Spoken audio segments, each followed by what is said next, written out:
இப்போ நோயை குணப்படுத்துறதுக்கு மருந்துகளை நம்பாதீங்க. உணவில் தீர்வு தேடுங்க. உணவு மூலமாகவே நம்ம நோயை குணப்படுத்தலாம். நம்ம நோய் வந்ததுக்கு என்ன காரணம் அப்படின்னா, நம்ம தப்பான உணவுகளை சாப்பிட்டனால தான் நோய் வந்துச்சு.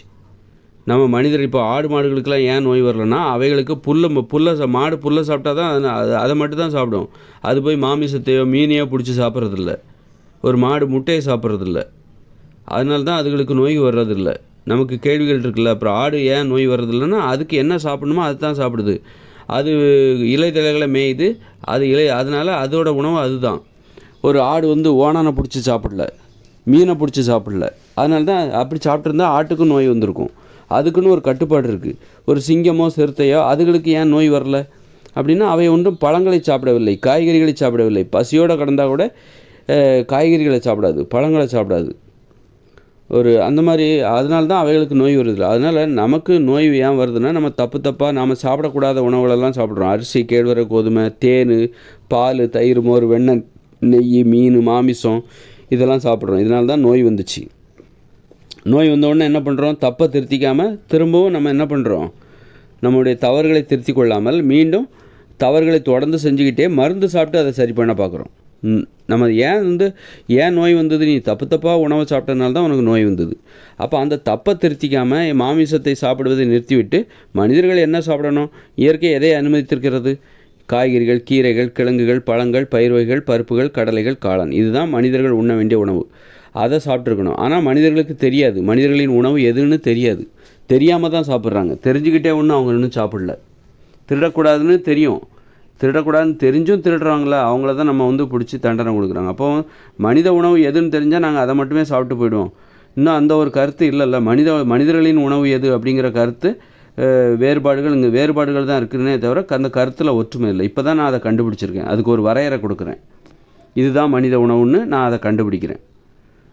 அரிசி, கேழ்வரகு, மாமிசம், மீன், முட்டை, தயிர், மோர், வெண்ணெய் எல்லாம் சாப்பிடக்கூடாது. அரிசி, கேழ்வரகு, கோதுமை இந்த மாதிரி இதெல்லாம் சாப்பிடக்கூடாது. சோளம் இதெல்லாம் சாப்பிடக்கூடாது.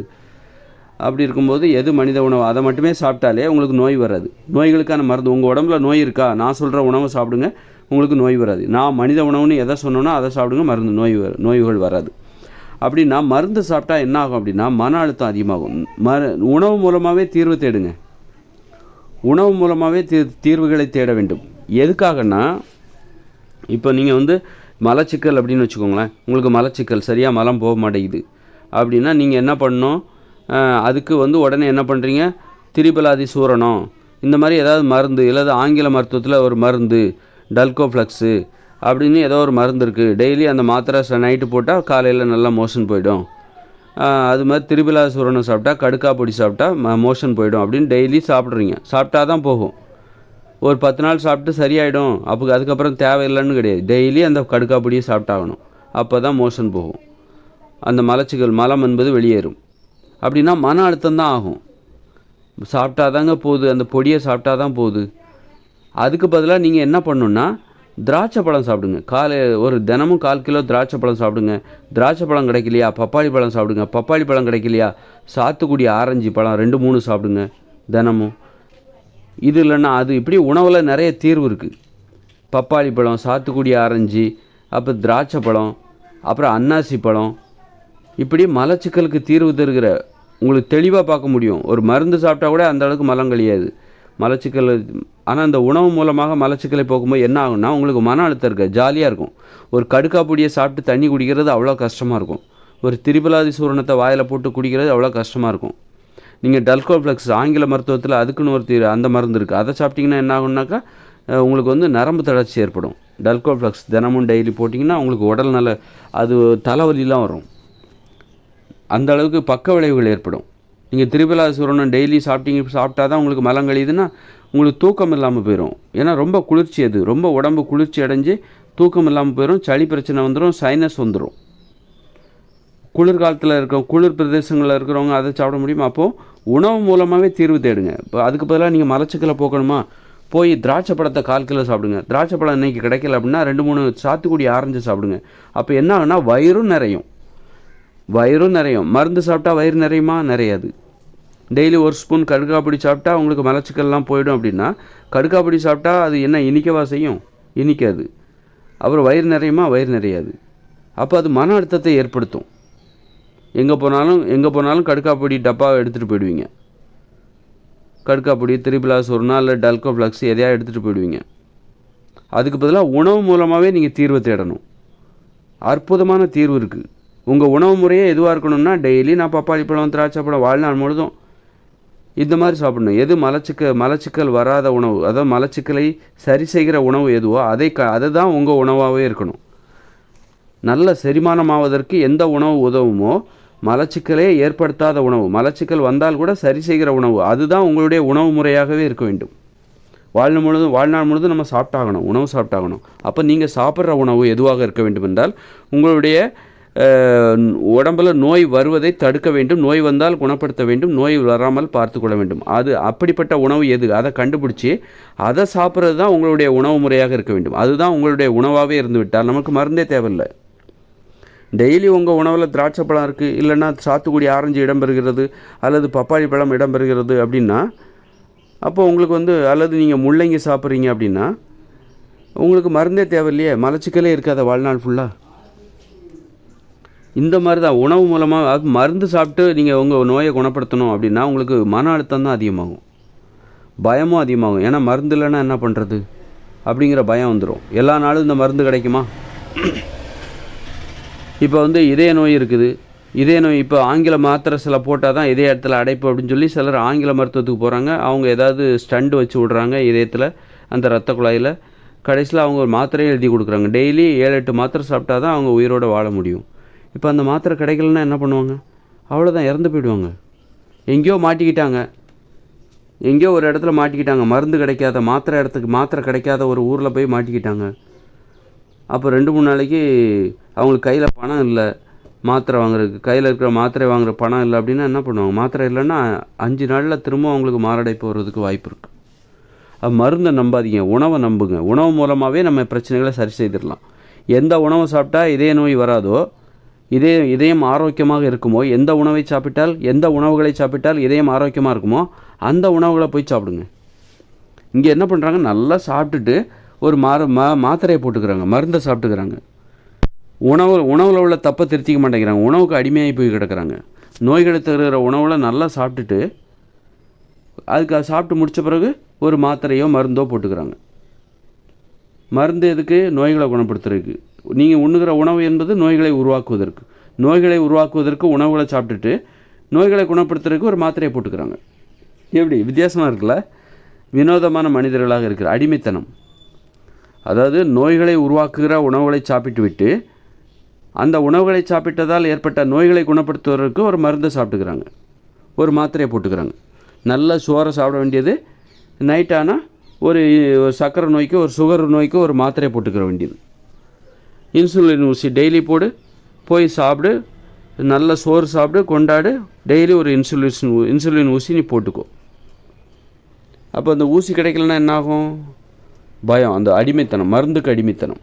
அதனால் மருந்தை நம்பாதீங்க. மருந்து மட்டுமே சாப்பிடாம உணவுகள் மூலமாகவே உங்கள் பிரச்சனைக்கு தீர்வு. ஆனால் என்னென்னா, நீங்கள் நோய்களை தராத உணவு இருக்குல்ல, இந்த காய்கறிகள், கீரைகள், கிழங்குகள், பழங்கள், பயிர், இது நம்மளை ரொம்ப, அதாவது ஒரு சோறு பூரியை போல் பயங்கர சுவையாக இருக்காது.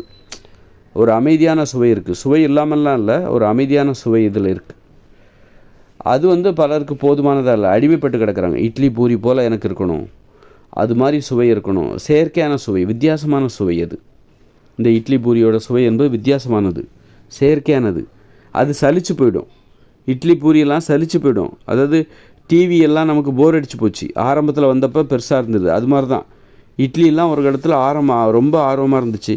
கடைசியில் ரொம்ப ஆர்வமாக இருக்கும் இட்லி சாப்பிட்றதுலாம். அப்புறம் பார்த்திங்கன்னா இட்லி கண்டுபிடிக்கப்பட்ட காலங்களில் அப்புறம் பார்த்திங்கன்னா பூரி வந்தது, பூரிக்கு தாவிட்டாங்க. பூரி அப்புறம் சப்பாத்தி வந்தது, சப்பாத்திக்கு தாவிட்டாங்க. அப்புறம் கிச்சடி, இப்படி பலவித உணவுகள் வரும்போது இவங்க, ஆனால் ஆரம்பத்தில் இட்லி, அப்போ இதெல்லாம் நிலையற்ற ஒரு விருப்பங்கள். இது என்றைக்குமே இதெல்லாம் சலிப்படைந்து விட, ஒரு டிவி, மொபைல் ஃபோன் மாதிரி நமக்கு சலிப்பை ஏற்படுத்தும். இவருக்கு உணவு கண்டுபிடிப்பு, அவ்வளோதான். ஆனால் கடைசியில் மக்கள் எங்கே வருவாங்க? இயற்கை உணவுக்கு தான் வருவாங்க. அது என்றைக்குமே இருக்கும். இட்லி பூரியெல்லாம் இடையில கண்டுபிடிக்கப்பட்டது. ஆனால் கொய்யாப்பழம், மாம்பழம், வெண்டைக்காய், தக்காளி பழம், இதெல்லாம் ஆதி காலத்துலேருந்து இருக்குது. லட்சக்கணக்கான வருடத்திற்கு முன்பே இருக்குது. இது என்றைக்குமே இருக்கும். ஆனால் இட்லி பூரிங்கிறது இடையில வந்தது, இடையிலே போயிடும், செயற்கையானது. அதனால் என்றைக்குமே உணவுலேருந்து தீர்வு தேடுங்க. இது உணவு மூலமாகவே தீர்வு தேடுங்க. மருந்து சாப்பிட்டா மன அழுத்தம் தான் அதிகமாகும். மருந்து இருக்குது அப்படின்ட்டு நீங்கள் எதை வேணாலும் சாப்பிடாதீங்க. மருந்து இருக்குங்கிறதுனால மெத்தனமாக இருக்காதீங்க. அலட்சியமாக உங்கள் உணவு முறையில் அலட்சியம் காட்டாதீர்கள். மருந்து மேலே நம்பிக்கை வச்சுக்கிட்டு மனிதர்கள் எப்படி வேணாலும் வாழலாம், மருந்து இருக்குது குணப்படுத்திக்கலாம், நோய் வந்தால் மருந்து இருக்குது குணப்படுத்திக்கலாம், விபத்து எவ்வளோ வேகத்தில் வேணாலும் நீ வண்டி ஓட்டு, நோய் வந்தால் ஏதாவது விபத்து ஏற்பட்டு கை கால் எலும்பெல்லாம் உடஞ்சி போனால் மருத்துவர்கள் சரி பண்ணிப்பாங்க, எல்லாத்தையும் எடுத்து ஒட்ட வச்சுருவாங்க. அவங்ககிட்ட அந்த கம்மு இருக்குது, அப்படி ஒரு கம்மு வச்சுருக்காங்க, சிகிச்சைங்கிற கம்மு வச்சுருக்காங்க, அதுக்கு தான் எம்பிபிஎஸ் படிச்சிருக்காங்க அப்படின்னு சொல்லிட்டு அவங்க மேலே நம்பிக்கை வச்சு தான் வேகமாக வண்டி ஓட்டுறது, கண்டதையும் சாப்பிட்றது. மருத்துவர்கள் மீது மருந்துகள் மீது உள்ள நம்பிக்கை தான் காரணம். மருந்துகள் மீதோ மருத்துவத்தின் மீதோ நம்பிக்கை வைக்காதீங்க. பிறர் மீது நம்பிக்கை வைக்காதீங்க. மருத்துவருங்கிறவர் யார்? பிறர் தானே. உங்கள் மேலே உங்களுக்கு நம்பிக்கை வைங்க. உங்களுக்கு தெரிஞ்சது தான் மருத்துவம், அவ்வளோதான். அதோடு நிறுத்திக்கோங்க. உங்களை மாதிரி எளிமையான மனிதர்கள், உங்களுடைய நண்பருக்கு என்ன அவர் உங்களுக்கு தெரிஞ்சது தேவையானது கூட அவர் சொல்லுவார், அவருக்கு தேவையானது நீங்கள் சொல்லுங்கள். இந்த மாதிரி அப்புறம் உணவு மூலமாகவே தீர்வு தேடுங்க. ஏன்னா உணவு சாப்பிட்டு இப்போ திராட்சை பழம் சாப்பிட்டா மலச்சிக்கல் வராது, பப்பாளி பழம் சாப்பிட்டா மலச்சிக்கல் வராது, பப்பாளி பழம் சாப்பிட்டா வயிறு நிறையும். ஒருவேளை உணவும் ஆச்சு, காலை உணவு சாப்பிடணுமா, ஒரு பப்பாளி பழத்தை சாப்பிட்டாச்சா, அன்றைய தினம் அதுக்கப்புறம் நீ காய்கறிகள் சாப்பிடு, பழங்களை சாப்பிடு, கடலைகளை சாப்பிடு, என்ன சாப்பிட்டாலும் நல்ல மலச்சிக்கல் இருக்காது. அப்போது ஒருவேளை உணவும் ஆச்சு, அன்றைய தினத்துக்கு உனக்கு மலச்சிக்கலும் ஏற்படாது, வயிறும் நிறையும், மலச்சிக்கலும் ஏற்படாது. இதுதான் உணவே மருந்துங்கிறது, உணவுலேருந்து தீர்வை தேடுங்கிறது. ஆனால் ஒரு கடுக்காப்பிடி சாப்பிட்டா அவனுக்கு மலச்சிக்கல் இருக்காதுங்கிறக்கா ஒரு ஸ்பூன் கடுக்காப்பிடி சாப்பிட்டா அந்த சுவையே பிடிக்காது, அவர் வயிறும் நிறையாது. கடுக்காசை பிடி சாப்பிட்டா வயிறு நிறையுமா? அதில் திருப்பலாய் சுருணை சாப்பிட்டா வயிறு நிறையுமா? சளி தான் பிடிக்கும். பத்தாவதுக்கு பக்க விளைவு, சளி பிடிக்கும், சைனஸ் வரும், வாய் நாற்றம் ஏற்படும். திருப்பலாய் சுருணை சாப்பிட்டா அன்னைக்கு வாய் சரியாக இருக்கும், மறுநாள் பார்த்திங்கன்னா அந்த சைனஸ்னால் வாய் நாற்றம் ஏற்படும். திருப்பலாய் சுருணம் ரொம்ப குளிர்ச்சியானது, அது சைனஸ் ஏற்படுத்தும், சளி பிரச்சனை ஏற்படுத்தும். அப்போ வாய் நார ஆரம்பிச்சிடும். வாய் நாற்றத்துக்கு காரணம் சளி பிரச்சனை ஒரு முக்கிய காரணம். வாய் யாருக்கெல்லாம் நாறுதோ அவங்களுக்கு சைனஸ் பிரச்சனை இருக்குதுன்னு அர்த்தம். அதனால் மருந்துகளை நம்பாதீங்க. மருந்துகள் பக்க விளைவுகளை ஏற்படுத்தும், நோய்களை குணப்படுத்துகிறேன்னு சொல்லுவோம், ஆனால் வேற ஒரு பிரச்சனையை உண்டு பண்ணிடும். அதனால் சித்த மருந்தோ, நாட்டு மருந்தோ, அலோபதி மருந்தோ, ஆங்கில மருந்தோ, ஹோமியோபதியோ, கீமியோபதியோ எதையுமே சாப்பிடாதீங்க, எதையுமே நம்பாதீங்க. உணவுகளை நம்புங்க.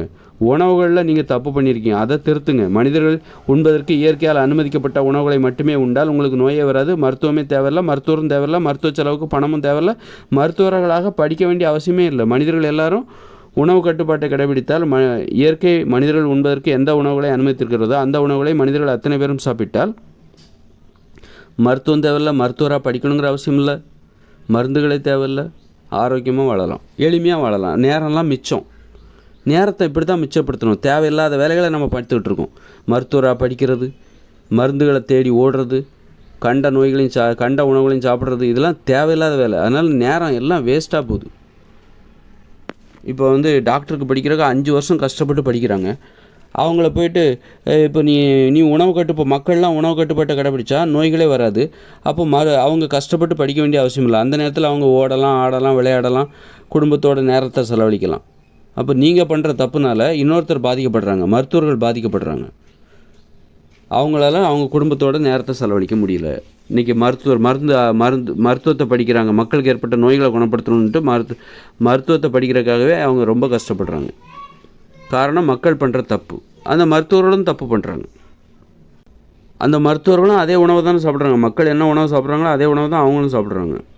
அப்போ மருத்துவர்களும் தப்பு பண்ணுறாங்க, மக்களும் தப்பு பண்ணுறாங்க. தப்பு பண்ணுறதுனால நம்ம தேவையில்லாமல் கஷ்டப்பட்டு மருத்துவத்தை படித்து நோய்களை குணப்படுத்தி இப்போ நான் என்ன பண்ணுறேன், உங்கள் நேரத்தெல்லாம் மிச்சப்படுத்துகிறேன். நோய்களுக்கு காரணம் இது தான், உணவுலே தீர்வு இருக்குது, இதை சாப்பிட்டிங்கன்னா நோய்களே வராது, மருத்துவமும் தேவையில்லை, மருத்துவராக படிக்கணுங்கிற அவசியம் இல்லை, நேரமும் மிச்சம், வாழ்க்கையே மிச்சம். நோய் வந்துச்சுன்னா சீக்கிரமாக செத்து போயிடுவாங்க. அப்போ நான் சொல்கிற உணவு சாப்பிட்டா நீங்கள் இன்னும் 50 வருஷம் உயிர் வாழலாம். 70 வயசில் செத்து போகிறவங்க 120 வயசு வரைக்கும் உயிர் வாழலாம் நான் சொல்கிற உணவு சாப்பிட்டாக்கா. அப்போ உங்களுடைய எவ்வளோ நேரத்தை நான் மிச்சப்படுத்தி கொடுக்குறேன் பாருங்கள், உங்களுடைய ஆயுட்காலத்தையும் மீட்டு கொடுக்குறேன்.